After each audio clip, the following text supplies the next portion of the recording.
Hello, everyone, and welcome to Franchise Talk Live. This is a new show. It's a one-off. It could be a series of specials that I am guest hosting for the lovely Simon and Natalia. And we are going to be taking some important topics in franchising, and we are going to be having a deep delve into those. It is going to be an audience-based show. It is live. It is live if it's June 4th. At midday for about 45 or 50 minutes. So if you are here live, definitely get involved. And what are we going to be doing this week? We are going to be talking about mediation and the power of mediation in resolving disputes in franchising. And we've got two wonderful people to talk about this subject, and they've both got different viewpoints and different reasons behind wanting to get involved in this conversation. Now, most of you, if you're in franchising, will know both of these lovely people that are sitting above me on the screen. But let me introduce you, first of all, to Natalia. And Natalia is going to be introducing herself in a moment, and I'll introduce you also to Simon. So let's start with a couple of introductions. Natalia, if you could go first, let people know a little bit about yourself, but also, why you're keen to talk about mediation, help promote that as a way forward. Absolutely. Thank you, Harvey, and thank you for having me here today. Great to be involved. So my name is Natalia. I'm a franchise lawyer, and I have also completed mediation qualifications. So I have gone down that path myself. I've been in the franchising industry for just over 17 years. And I suppose from my perspective, the reason why I'm here and talking to you today about mediation is because I have seen all sides of it, in terms of the franchisors, franchisees, the journeys that are out there, and what happens throughout the different life stages of franchising, and and having also seen mediation and how it works in practice, I'm just really passionate about sharing a little bit of that magic with others, and to have that discussion as to why people should consider mediation, and perhaps consider it sooner than they already do in practice. And obviously, Simon and I had conversations about mediation, and I'm really interested to hear about Simon's journey. Absolutely. No, thank you very much, Natalia. And Simon, give us a little introduction to yourself, but also give us your background and your story as to why you've got into mediation and you've taken the course, and why you feel this is important in our industry at the moment. Yeah, thanks, Harvey. Thank you very much. And thank you for taking time out of your holiday as well to host this show. Yeah, back in the King's room.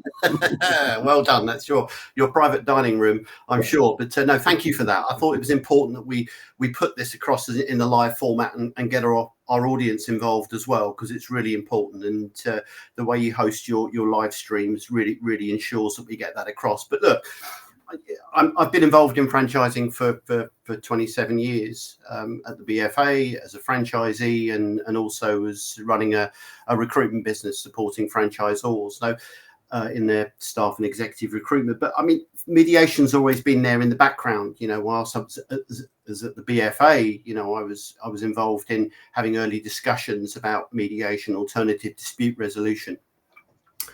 But more recently, I guess it was just a bit of a trigger, really. I was, let's get the elephant out of the room. Do I think that there is a problem in franchising? Do I think that there is a dark cloud hanging over the sector? No, I don't. I'm a passionate believer in self-regulation. The system isn't broken. It doesn't need fixing. But it's like any relationship. There are times when, you have a falling out, a disagreement, and I think it's better for franchising, the brand franchising, and the relationships, that these are resolved in a proper way. And I took a really deep dive into mediation and how it works, and took a real interest in it, and took a couple of 2 weeks out of my life and retrained as a mediator, and retrained with one of the best and most significant mediators operating. Emma McAndry, and that was a really light bulb moment and really influential in me, and it just reinforced my belief that mediation is really the way forward in resolving any franchise disputes. Yes, and again, the trigger for this has been a lot of things in the public domain, in social media, and people airing, washing their dirty laundry in public, and I'm thinking, well, hang on a minute, there has to be a better way of doing this. The knee-jerk reaction shouldn't be, well, we'll see you in court then, because the reality is, well, if you're lucky enough to get a court appointment within the next 12 months, that's one thing, and you've got this cloud hanging over your head for 12 months. And then, litigation for me, and again, correct me if I'm wrong, but I mean, litigation is probably the most expensive lottery ticket you can buy. It's not a you don't know what judge you're going to get. You don't know how well tuned into franchising they are. Do they understand it? Are there any misconceptions? So for me, it was really saying, look, there is a better way of resolving any disputes. And I started on the journey of finding out more about mediation and how to be a mediator. And I want to be a passionate advocate for mediation in franchising as a way of resolving disputes. And I trained to be a mediator. I feel that my perspective in franchising, having been a franchisee, having worked in franchising for the last 27, nearly 30 years, that gives me not a unique perspective, but a useful perspective when we are, when I am overseeing mediation, but not to the point, and Natalia will talk about this in a bit more detail. Mediators are not there to be a judge. They're not there to negotiate, they're there to facilitate a conversation between the two parties. And let's face it, franchising, what a special relationship it is, which is why mediation works so well, because you have two parties that are mutually beneficial, have enjoyed a productive and an effective and beautiful relationship in the past. And it just needs an opportunity for somebody to get them together. So it's to preserve the brand. Franchising is to make sure that people can resolve these issues, disputes in an appropriate manner, and to make sure that we all get on with our lives and don't have this cloud of uncertainty and peeling £50 notes off in a cold shower comes to mind when you think about litigation. So I am a passionate advocate for mediation. I would do everything I can to encourage people to look at mediation as a way of resolving any disputes. And I'm also a trained mediator as well. So that's me, if you like. That's my interest in being here today, is to really wave the flag and raise the profile of mediation in franchising. No, I love it. Thank you very much for that introduction to why you've got involved in mediation. And I think it's really interesting to know your perspective. We're going to talk a little bit more about what that process was like in learning about mediation, and then talk a little bit about what that process might be if someone's going to enter into mediation, because I think it's important, if things aren't going right, if you are looking at the options of litigation and mediation, to understand what those processes are from both sides as well. So I think it's going to be important that we build that picture. Natalia, coming from sort of the legal side of things as well, it's really refreshing and lovely to hear that you're passionate about mediation as well as litigation. Does it play a really important role to combine the two?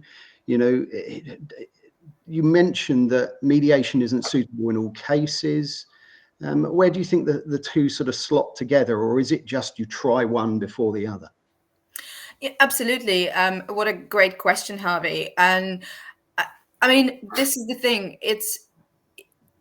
Like Simon said, franchising is all about relationships, and it's all about long-term relationships, right?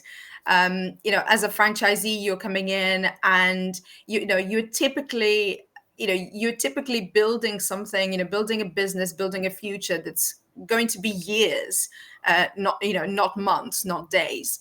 So inevitably, as we're all human, things can happen, right? We all fall out every now and then, and it is so rare to have a relationship where you don't have sort of a misunderstanding or an argument. But litigation is always an option. But as Simon said, it's to take a perspective and to take the approach of I'll see you in court is not very helpful and is not very useful. So what mediation does is allows the parties to resolve a situation in an alternative setting. I mean, it's called alternative dispute resolution. So it's there as an alternative, as an option to being in court. But I personally, I think the greatest, perhaps, one of the greatest reasons why mediation is so amazing is because you have so many more options with mediation. The flexibility of figuring out what that solution might be, right? Because when you go to court, there is only one option. You either win or you lose. And that's it. It's an outcome. And essentially what you do is you get money. But money is not always everything in terms of resolving what the problem might be. And what I found absolutely fascinating is that actually, once you start digging deeper into people's motivations and the reasons, and the reasons why they're in that situation and what brings the parties to the table, you then realize that actually money might be way down the list of priorities, and what is far more important to them is something else. But you're not going to be able to get that something else in court. So that's, and that's the truth. So to be able to have the option of actually saying, this is what's really important to me, and this is what I would like. So my best case outcome looks like this. It's that is, that's such a great benefit from absolutely. I agree completely. And if we look at the process and what I learned, I think the biggest learning point for me was, as a mediator, was to listen. Shut your mouth and listen to people. And the skills that I've learned around just listening, but equally about making sure people have an opportunity to have their say and facilitate that discussion, and to really find out the issues and how they can be resolved, is a real skill. And as I said, it was 2 weeks of really hard graft, but very, very beneficial. And the whole process works so well. It really does. And it was a massive eye-opener for me. Absolutely. I think Sorry, Javi, just to jump back in, because you mentioned the process and Simon talked about process and costs. And I just want to say, it is absolutely, the truth is our courts are overloaded. And the truth is litigation is a very lengthy process. So when people think, right, I'm in the dispute, I'm going to see you in court, that's not going to happen tomorrow. That's not going to happen next month or the month after. You're going to have to live with the process of litigation for months and months and months. And it often takes, it can take 12, 18 months, sometimes longer, to actually get that date in court. But between, to get there, it's such a long journey. And, the costs do add up, because, you've got lawyers corresponding, with each other on behalf of the parties. You will inevitably have to have a barrister, or another lawyer who's got the qualifications to represent you in court, because not all lawyers have those additional qualifications, because most solicitors would not necessarily have what's called the right of audience, to represent you in court. So you've got those costs just adding and adding up. But I can't stress enough, actually, the stress of the whole situation also has a huge effect. So you're having to live with that stress day in, day out. And it can be really, really disabling. So, again, mediation is an opportunity to resolve things much quicker, and much cheaper in comparison to litigation. And for anyone who's sort of wondering, well, why should I, etc.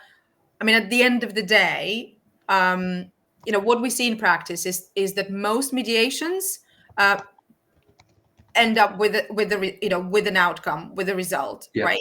So so the success is so much higher in mediation setting, right? But if for whatever reason it doesn't work, you still have litigation as a fallback option, so it's still there. But it's I just wanted to put it out there. Definitely time, money, you should consider those, and stress. Absolutely. Look, this has already been a fascinating conversation so far. If you've just joined us, this is Franchise Talk Live, and today we're getting under the hat of mediation. And we've got a few people that have joined us live already today. So I'd like to welcome a couple of people and actually bring up a question, which I think is really important. This is as ever about our community. It's about trying to add value, trying to discuss these options that hopefully improve all of these relationships and our experiences of franchising. So if you're here live and if you've had some experiences of this, or if you'd like to know something else, pop in a question and help direct our conversation. But let's first of all say hello to the lovely Katrina Newman. And Katrina's put hello, Simon, Harvey and Natalia. Well, great to have you with us, Katrina. We have also got lovely Mark Scott with us. He's put good afternoon all. Now, we've got a LinkedIn user here. Do let us know your name if you like, or you can stay anonymous. But let's put up your point, because I think it's an interesting one. And it's put, hi all, what an interesting topic. I have been at the receiving end of a franchisor versus franchisee battle. I wish I had a mediator at the time to help us through the horrendous journey that we had. I mean, it's when things don't go right, it's difficult. It doesn't matter what way you look at it. It's always going to be a tricky situation. We've used the expression talk it out, and it's great to hear, even though you've been through something that is really difficult, that actually you're reflecting back on it and wish that you had a mediator or somebody to help you navigate that experience. What do you make of this one, Simon? Yeah, no, absolutely, and that just it says everything about why we're here, really, isn't it? And thanks very much for that. One thing I wanted to do now is I really want to give people who are listening, either now or in the future, an understanding of what the process of mediation is actually like. Simon, as somebody who's recently trained, you've been through, the course, and you're fresh in understanding it. Could you give people listening an idea of what that process of mediation is, and who starts that, and what's that like? I mean, look, in broadest terms, I mean, the key things I will say before looking at the nuts and bolts of it is it's confidential. The whole process is confidential, which is massively important, because what that means is that you're in a situation where you can be honest and open and discuss. And only with, when we do mediations, we have a pre-mediation process where, as a mediator, we get to hear about the backgrounds to both parties, if you like. I always insist on, not war and peace, but something very, very concise and, straight to the point. And the process, and again, the process I will say is you have to bear in mind, this doesn't have to be a face-to-face process either. Technology, a lot more mediations now are taking place over Zoom. So you can sit in the comfort of your home office or whatever it may be, without the panic and the environment of a court building, if you like, which can be really intimidating and put people off. So that's the first thing I would say, the flexibility around it. It can be done through Zoom and through Teams, again, in the confidential matter. But the essence of what we do is we kick it off with a joint meeting where both parties can get to a joint session where both parties can actually set out their stall and set out their case in front of each other. And then what we then do is we break off into individual private sessions. So we take each of the parties into, as mediator, we take each of the parties into a separate room where we can really flesh out and get some more background on the issues and find out a little bit more about them as well. So I mean, the first private session really is for me to get to know the individual a bit more. If it's a franchisee, you know, what brought them into franchising, what were they doing before that, why did they choose franchising, and the same for the franchisor as well. Get to know a bit more about their business. What's their brand story, for example? How did it all start? So you're building up a rapport and a really good understanding of both parties' interests, if you like. And then through a process, and again, I'm abbreviating this significantly. Natalia will say it's not as easy as that, but no, and it isn't easy. But the skill of the mediator, as I said, is to listen. You know, we're not there to judge, we're not there to advise, we're not there to negotiate. We're there to listen, and we're there to make sure that the interests of both parties are really put out there. And we have a number of different individual private meetings where we advance the process. And then when we're at a process where we feel that, you know, agreement can be reached, then we reconvene into a joint meeting where the detail is fleshed out, an agreement is signed, and thank you very much, that's legally binding and everybody can move on and get on with their lives. But that's a very very broad. Have I missed anything? But I mean, the idea, as you can see, it's all about dialogue. It's all about talking to people. And the biggest frustration I know that individuals have when they go to court is they always come away feeling I didn't get a chance to say what I wanted to say. You know, I didn't get a chance to say what I wanted to say. But mediation is all about giving people the opportunity to have their say and to get an understanding of the interests and the other party's position as well. Absolutely. I think sometimes in these circumstances, I mean, you said something that's very valid to me. I mean, about listening, giving people the space to talk. Sometimes when people have got frustrations, they need, first of all, just to let that out. They need to let all of that out, say everything they've got to say. But once they've said everything they've got to say, they've said it. And then at that point, you can start to think about whether there is a journey that can resolve the matter. Natalia, to again give people a better understanding of this, franchising is often described like a marriage.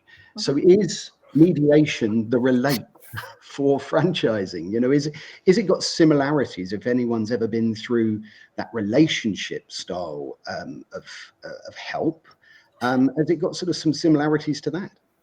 Absolutely. And actually, you know, I think we started with that question at the beginning, you know, when is mediation, you know, when can mediation be used and when it can't be used?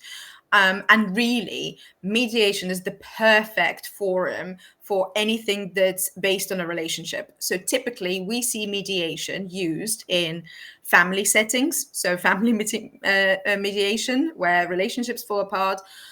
In neighborhood disputes, so neighbors, again, it's a long-term relationship. You've got to live with these people next to you. So it needs, you know, better to resolve it, because if you go to court, so what? Workplace disputes. So again, that's where mediation is really used, you know, to resolve situations. And therefore, by definition, it's absolutely perfect for franchising, where you've got that relationship. And I just wanted to pick a point, just really quickly, on language. I think the trouble is, right, inevitably, once you are in a dispute situation, and when it goes to lawyers, let's be honest, the language becomes very accusatory, right? You didn't do this, you didn't do that, it's your fault. The language is very, you know, it's very harsh. So when you go to court, that just continues. So the language of litigation is very, you know, it's very personal. It's very much about fault finding. It's very much about who didn't do, you know, what it is that they were supposed to do. Whereas mediation is all about taking that emotion out. And that's why we have such a high success rate, and that's why it works, because like you said, people just need to be heard. People need to let their, you know, their feelings out. So that, you know, mediation allows for that. But then, as I'm sure Simon will back me up on this, the role of mediator is to manage, you know, is to manage the parties. And we always remind people that this is about respect, and that, yes, you know, it's about respect, it's about the language. And a good mediator is one who can really really listen and really de-escalate and take the emotional part out of it as much as possible. And that's why it works, because you've got this third person, this independent person, because mediator is not connected to either party. And if anyone, if a potential mediator has that connection, then they would have to excuse themselves. They wouldn't be a mediator. So you've got this independent third party who is there to diffuse that emotional aspect. And again, that's why it works. Yeah, absolutely. Yeah, we've got a couple more people that have joined us here live, so I'd like to recognise the fact that we've got these wonderful people here with us today, because again, this is an audience-driven conversation. It is about you and how you're feeling about this, and I love when people get involved. So we've got Lisa Sen here. Lisa Sen has put a good afternoon. Thanks for organising this webinar. Well, you're very welcome, and I'm glad you're enjoying it. Please jump in with any questions at any time, anybody who is listening now or in the future, because you can put a comment up, and of course we can look at that in the future and we can go back and answer it, so the conversation can continue. We've got the lovely Julie Waits with us, and Julie's put good afternoon everyone, really interested in this topic, Simon. Oh, fantastic. And actually Julie's put up a question, so let's pop that one on the screen now and see what we make of this one. So Julie has put, what percentage of mediations are successful and prevent litigation? I mean, I don't expect you both to sort of have a number right at mind here, but generally speaking, does mediation have a good success rate in terms of preventing litigation? Yeah, I mean, the number that I've been given is 90%. 90%. Wow. Okay, that's amazing. I mean, that's incredible. I mean, if that's the case, then that's a very powerful statement to make. Yeah. So, wow. Yeah. Well, just a quick point I just wanted to pick up with, and really interested to get Natalia's views on this. And one of the reasons I went into mediation, and I'm focused on franchise mediation, so it's not neighborhood disputes and things like that. And I just felt it was important for me to focus on that because of experience in franchising. And although you're not negotiating and you're not guiding people, I think it's really important to have an understanding of the franchisor-franchisee relationship. Do you agree with that, or what are your thoughts? I completely agree. I think there is perhaps a miss. So I think a lot of people think that mediators have to be lawyers, and the point is you don't. You don't have to be a lawyer to be a mediator. Case in point, Simon. But I think what is important is to have an understanding of the particular area. So I think absolutely it's a mediator who has an understanding of franchising, that is really useful. Because you're not, and I suppose this leads really well to why doesn't a mediator need to be a lawyer? Well, because like you said, you're not there, you're not making the decisions, and that's where mediation again is really, really powerful. Who is making the decisions? The decisions are made by the parties. So the mediator is not a judge. The mediator is not going to say you're right, you're wrong. The mediator is there to facilitate the conversation.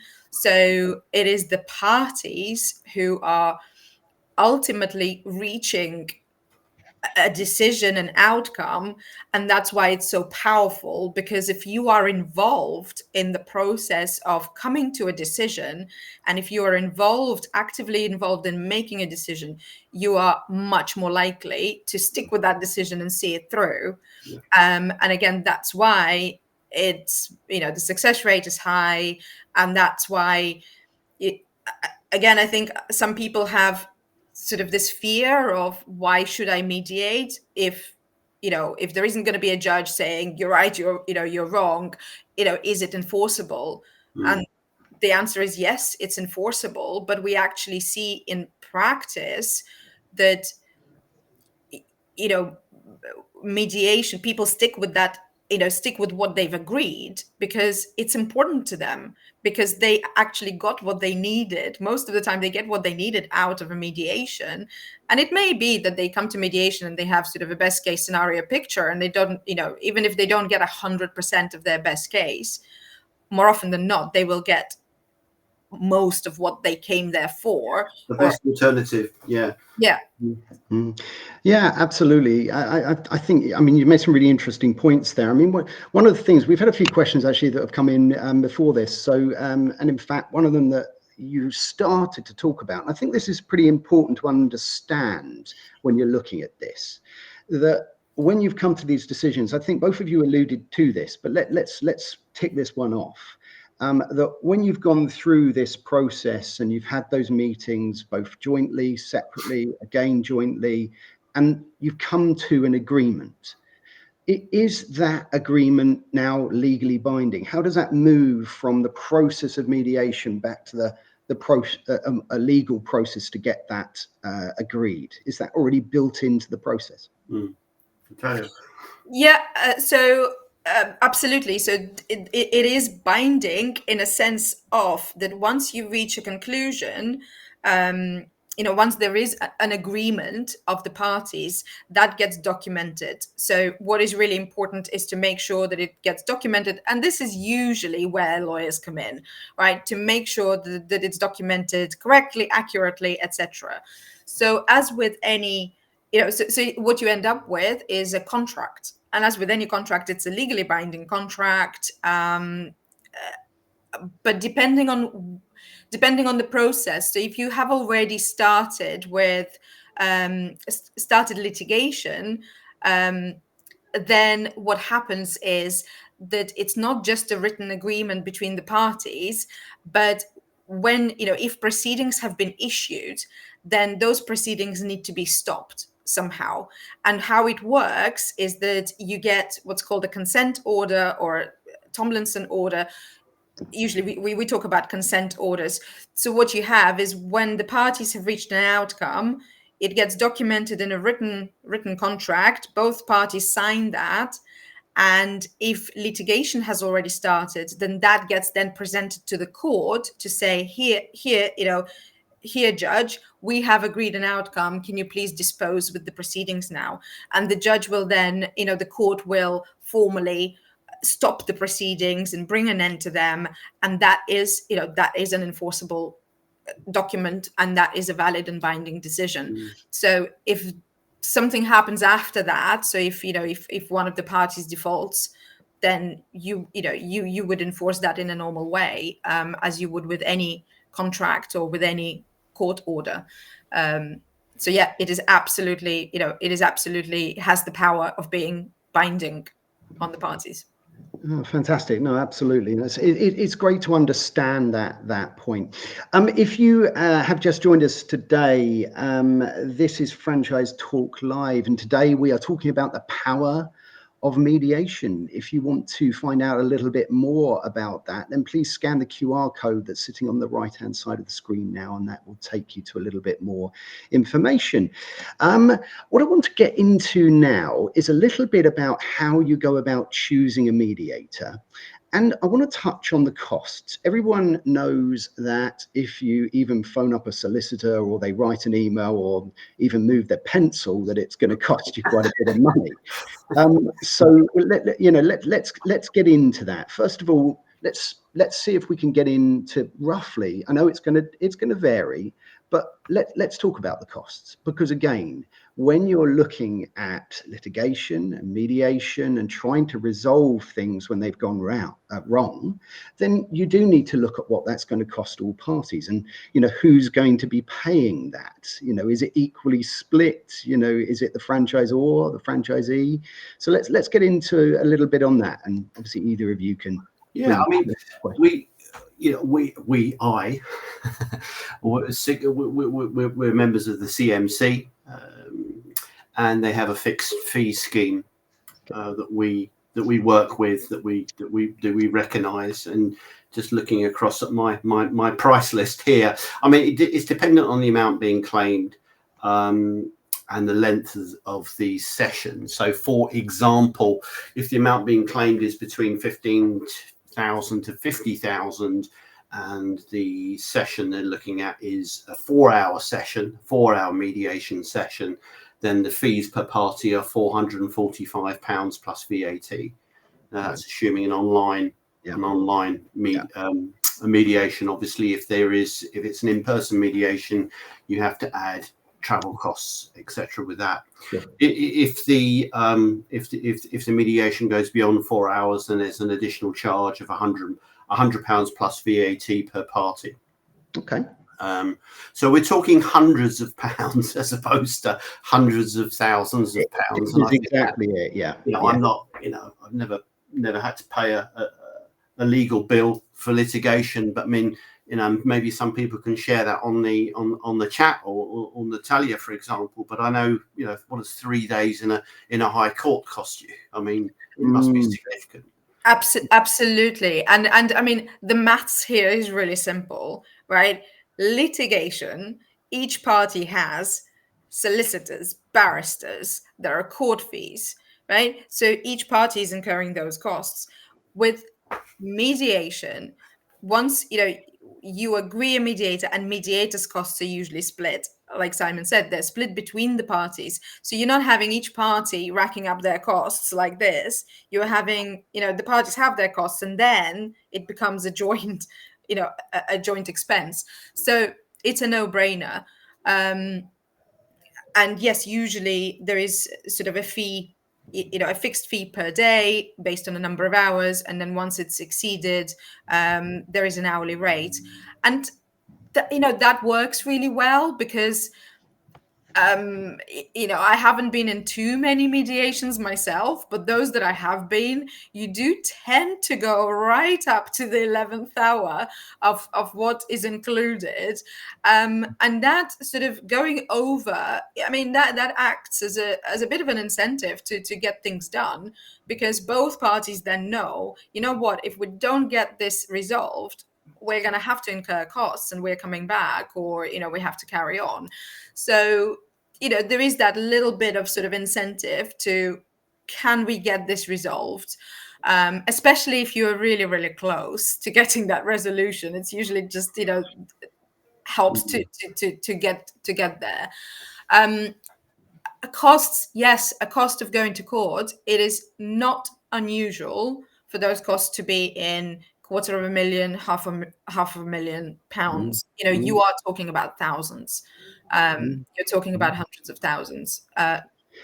Yes, I mean that's amazing. I mean, even if it was double that or 3 times, we're talking hundreds. And again, when you're talking about litigation, you're talking tens of thousands, hundreds of thousands. I mean, there's going to be nervous solicitors around the country cancelling their Caribbean holidays here. Well, look, let's get on now a little bit. So if you are a franchisee or a franchisor, and you're looking at, first of all, those costs, and you've looked at what this process is, and you're thinking, well, look, I think this could be suitable for resolving the issue. How do you go about choosing the right mediator? You go online. How do you compare these things? What are the things that people should look out for when choosing a mediator? I mean, there are different ways of doing it. I mean, it's only right and proper to say that the BFA has its own mediation scheme. And as part of that, they will have a panel of mediators as well, as part of that. And again, from the perspective of franchising, they will be all people that understand franchising, and you don't have the anxiety and the lottery of having somebody that just says, well, hang on, before we start this, what is franchising? How does it work? So BFA runs its own scheme and has a panel of mediators, all affiliated with franchising. There are other ways in which you can identify a mediator. So the CMC, for example, has a directory. That will be my first port of call, really, to find somebody that's got expertise and experience in franchising through that. Yeah, absolutely. I think it's really important. We spoke a little bit about perspectives at the beginning, didn't we? So it's interesting to get that different perspective. Natalia, you spoke about this being used between franchisee and franchisee. You know, I always thought it would be a franchisor and a franchisee that this is used for, but you know, there are different uses for it even within franchising, aren't there? Absolutely. And this is where I think, you know, this allows us to think outside of the box, right? You know, I have been involved in mediations between franchisees because, again, it's about relationships. So if you have neighboring franchisees who maybe, you know, have fallen out or not seeing eye to eye, mediation can be a really, really great way of bringing them to the table and, you know, resolving that situation. And actually, I would say probably in that situation, it's most of the time would be probably the only the only option available, because obviously a franchisee versus franchisee, you know, they don't have a contractual relationship, and this is where it can get really tricky, and franchisors can find themselves as a piggy in the middle, because franchisees will inevitably complain to the franchisor.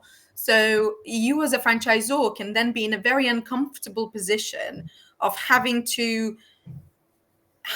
you know, being forced into that situation where what do I do? And you know, both the franchisees and you as a franchisor may not want to damage that relationship that you have.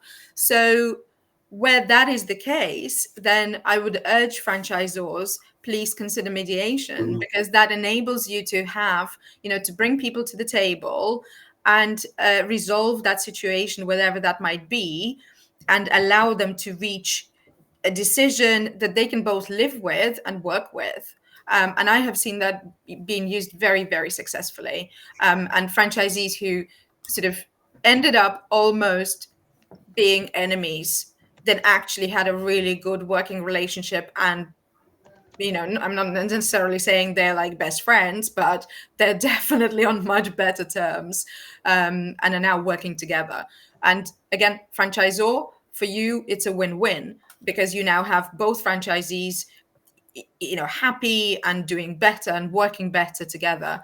So it's great. And focused on their business rather than the issue and the argument, like anything that just seems to take over their lives, you know. That's a good point. That, I mean, franchisee to franchisee territorial disputes, for example. Disputes, yeah, you know, when you've got a situation where if they're really tight knit territories around London, for example, there may be instances where you do get those instances where really mediation can come in and resolve those problems. Well, absolutely. And it's, you know, yes, it typically tends to be, you know, territories, and tends to be obviously about, you know, either clients or income. And often it's because, you know, depending on the business, right? You know, if you have a referral source that is on the border, or maybe a referral source that sort of, you know, where inquiries then could go into multiple territories, then that becomes, you know, that can get a tricky situation, because you get in a tricky situation of how does networking work with that source, etc., etc. So it just enables people to be able to come together and resolve any conflict by, you know, by having that flexibility of options, and by, you know, by being able to reach. But equally, then the outcome is an agreement. It's something in writing that both the parties agree to. You know, so think about that in terms of its influence when the franchisee is ready to exit the business, for example, or something like that. There is a proper agreement in place. So it's no longer the elephant in the room. It's something that's been talked about and discussed, and there's a proper agreement at the end of it. Definitely. We've got a couple of questions come in. I just want to bring up Julie's point here: franchisee versus franchisee. That's a really interesting application. Completely agree. I certainly hadn't thought of that before this discussion. And let's have a look at this question here, actually, from Linda Jones. Great discussion so far. What happens if the franchisee instigates the mediation process, but the franchisor refuses to enter the process? This is really interesting. from either party, actually, if one is keen for mediation and the other isn't, is that the end of the road for mediation, or is there a way to get beyond that? Do the courts insist on mediation? Yeah, absolutely. So, and this is perhaps the sort of the downside of mediation, is that it relies on people being willing and participating, right? But it's not, it's not the end of the world, because actually the way our process, the way the process works in England and Wales, and obviously I can't speak for other jurisdictions, but certainly in England and Wales, it is part of our litigation process that actually the courts will ask. So when it comes to the parties submitting, their paperwork, one of the questions will be, what methods of alternative dispute resolution have you considered, and what have you attempted? And in most cases, the court will basically say, in very simple terms, you cannot come to court unless you have tried it. So the courts will very much push you towards alternative dispute resolution, and more often than not, that is mediation. And if a party unreasonably refuses to participate in mediation, then usually what that means is that there will be cost implications. So even if you are the winning party, the court will essentially punish you for having used the court's time and not considered mediation or alternative dispute resolution. So yes, the courts can absolutely help with that, and they do that. So that's the experience. And it's fair to say that most ethical franchise agreements have alternative dispute resolution built into them as well, don't they? They do. And again, I'd probably say, 99% of franchise agreements, they will all give mediation as the preferred option that should be used before you go to litigation. Yeah. Fantastic. Look, we have started to come to the end of today's session. So I think it would be really interesting if both of you could sort of sum up based on our conversation. We'll go ladies first in this case, but just give us your sort of closing thoughts about mediation, and then I'll turn that over to Simon as well. Absolutely. Thank you. So I think from my perspective, mediation is an absolute no-brainer. It gives both parties more options than than litigation does. It is certainly a much quicker, cheaper, better way of resolving disputes and preserving the relationship, or finding a way out with both parties, with both parties suffering as little damage as possible. So I would say, in my eyes, mediation is a win-win, whereas litigation is a lose-lose. And that's how I would describe it. Absolutely. It's a positive way to end. And I love that point of view. Thank you, Natalia. And the same to you, Simon. How would you like to just sort of sum up? And while you are doing that, I'll remind people, if they scan the QR code on the screen, that will take you to a bit more information. You can talk to. Thanks, Harvey. As I said, I mean, it's my message is mediate, don't litigate, franchise friends. Franchising is such a special relationship, and it works. Mediation works so well with franchising. Remember what brought you together at the start, and preserve your brand integrity, preserve your sanity, and preserve your bank balance. And that's mediation. Absolutely. No, fantastic. I'm going to sum up by saying that the Zizor relationship is complex, different perspectives. Some might say even it swings and roundabouts. I've been wanting to do that joke. I was going to say, when you're in the park, try mediation. There you go. I wrote that down. It's good, isn't it? Well done, Harvey. Excellent. Well, look, I've really enjoyed the conversation, and I've really enjoyed helping to tell this story of mediation. I've put another QR code up on the screen right now. If you want to tell your story, if you want it put under the hat, then please scan that QR code. We love telling stories here. We love getting our community involved. And it's been an absolute pleasure to do this today, and hope to do lots more like this in the future. So until next time, my friends, take very good care and see you next time. Cheerio. Thank you. Bye.